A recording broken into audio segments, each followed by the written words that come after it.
കഴിഞ്ഞ ദിവസങ്ങളിൽ കേരളത്തിലെ വിവിധ പ്രദേശങ്ങളിൽ കാലവർഷക്കെടുതി മൂലം 15 പേർ മരണപ്പെടുകയും 7 പേരെ കാണാതിരിക്കുകയും നിരവധി പേർക്ക് ദുരിതമുണ്ടാവുകയും വീടുകളിലും കടകളിലും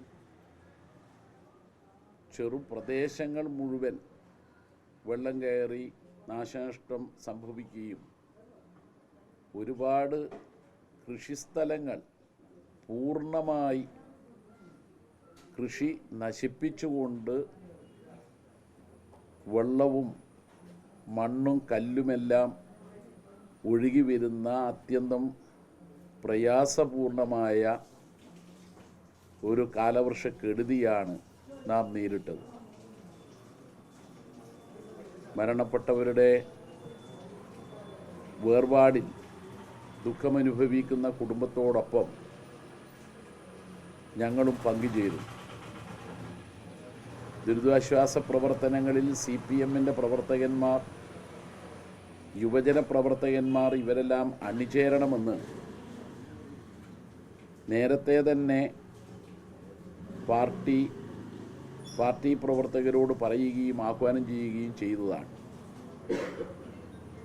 കാലവർഷക്കെടുതി അടക്കമുള്ള ദുരിതമുണ്ടാകുന്ന സന്ദർഭത്തിൽ സർക്കാരിൻ്റെ പ്രവർത്തനം കാര്യക്ഷമമായ വിധത്തിൽ എല്ലാവരെയും കൂട്ടിയോജിപ്പിച്ചുകൊണ്ട് നടക്കേണ്ടതുണ്ട്. അത് 2018-19 കാലത്ത് കേരളത്തിലെ ജനങ്ങൾ ഇടതുപക്ഷ ഭരണകാലത്ത് നേരിട്ട് തിരിച്ചറിഞ്ഞതാണ്. അതുപോലെ തന്നെ ദുരിതാശ്വാസ പ്രവർത്തനങ്ങളിൽ ഏകോപനം ജനപ്രതിനിധികളെയും ഉദ്യോഗസ്ഥന്മാരെയും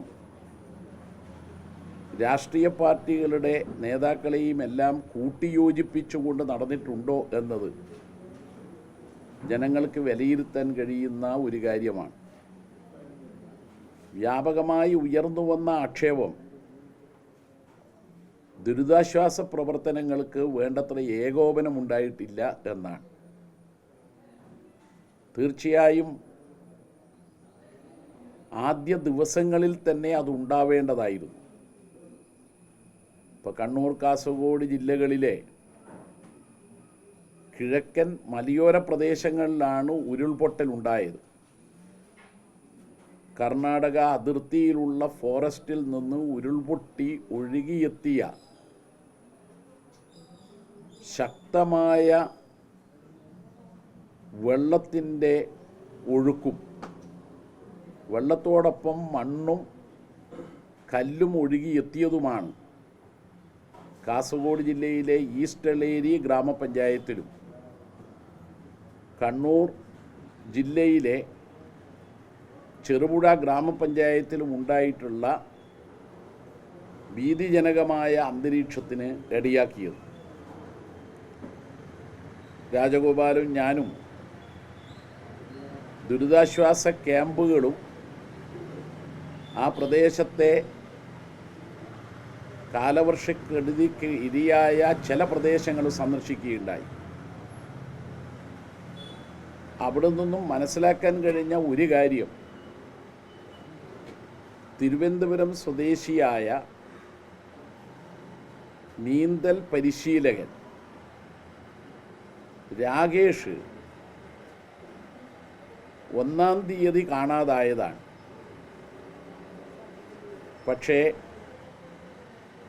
തെരച്ചിൽ ആരംഭിച്ചത് ഇന്നാണ്.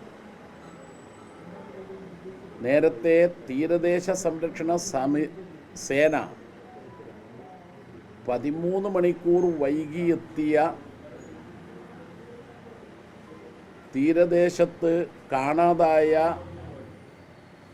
ആളുകളെ തെരയുന്നതിനുണ്ടായ കാലതാമസത്തെക്കുറിച്ചും ആക്ഷേപം ഉയർന്നു വന്നതാണ്. അതുകൊണ്ട് ഇത്തരം പ്രശ്നങ്ങൾ ഉണ്ടാകുമ്പോൾ ജനങ്ങൾക്ക്, ദുരിതമനുഭവിക്കുന്നവർക്ക് ആത്മവിശ്വാസം ഉണ്ടാക്കി കൊടുക്കാൻ കഴിയും വിധത്തിൽ സർക്കാരിൻ്റെ പ്രവർത്തനങ്ങൾ കാര്യക്ഷമമാവേണ്ടതുണ്ട്. സർക്കാരിൻ്റെ ദുരിതാശ്വാസ പ്രവർത്തനങ്ങളുമായി പൂർണ്ണമായി CPIM സഹകരിക്കും. 2018-ലും 2019-ലും അന്നത്തെ മുഖ്യമന്ത്രി ദുരിതാശ്വാസ പ്രവർത്തനങ്ങൾ ഏകോപിപ്പിക്കുന്നതിന് വേണ്ടി ചികിത്സക്കായുള്ള യാത്ര പോലും നിർത്തിവെച്ചുകൊണ്ടാണ് തിരുവനന്തപുരത്ത് കേന്ദ്രീകരിച്ച് പ്രവർത്തനങ്ങൾക്ക് നേതൃത്വം കൊടുത്തത്. ആ സമയത്ത് മുഖ്യമന്ത്രിയുടെ ഓഫീസിലുണ്ടായിരുന്നു ഞങ്ങൾ പുത്തലത്ത് ദിനേശനും ഞാനും ഉൾപ്പെടെയുള്ള മുഖ്യമന്ത്രിയുടെ ഓഫീസിലുണ്ടായിരുന്ന ജീവനക്കാർ മുഖ്യമന്ത്രിയുടെ ഓഫീസിൽ തന്നെ താമസിച്ചുകൊണ്ടാണ് ദുരിതാശ്വാസ പ്രവർത്തനങ്ങൾക്ക് അന്ന് നേതൃത്വം കൊടുത്ത അന്നത്തെ മുഖ്യമന്ത്രിയുടെ പ്രവർത്തനങ്ങൾ നടപ്പാക്കുന്നതിനു വേണ്ടി പരിശ്രമിച്ചത്. തീർച്ചയായും കോട്ടയം, പത്തനംതിട്ട, ഇടുക്കി ജില്ലകളിലാണ് ഇത്തവണ ഏറ്റവും കൂടുതൽ കാലവർഷക്കെടുതി ദുരിതം സൃഷ്ടിച്ചത് എന്ന് തിരിച്ചറിയുമ്പോൾ മന്ത്രിമാർക്ക് ജില്ലകളിൽ ചുമതല നൽകിയും ഉദ്യോഗസ്ഥന്മാരെയും ജനപ്രതിനിധികളെയും കൂട്ടി യോജിപ്പിച്ചും ദുരിതാശ്വാസ പ്രവർത്തനങ്ങൾക്ക് ഏകോപനം നൽകുകയാണ് മുഖ്യമന്ത്രി ചെയ്യേണ്ടത്. അതിനിടയിൽ 2 ദിവസം വിവിധ പരിപാടികളിൽ അദ്ദേഹം പങ്കെടുക്കാൻ പോയത് വ്യാപകമായ വിമർശനത്തിനിടയാക്കിയിട്ടുണ്ട്. പരിപാടികളെല്ലാം റദ്ദാക്കിക്കൊണ്ട് തിരുവനന്തപുരത്ത് മുഖ്യമന്ത്രി കേന്ദ്രീകരിച്ച് നിന്നാൽ മാത്രമേ ദുരിതാശ്വാസ പ്രവർത്തനങ്ങൾ ഏകോപിപ്പിക്കാൻ കഴിയുകയുള്ളൂ. അതുണ്ടായില്ല എന്നത് ഒരു ന്യൂനതയാണ്.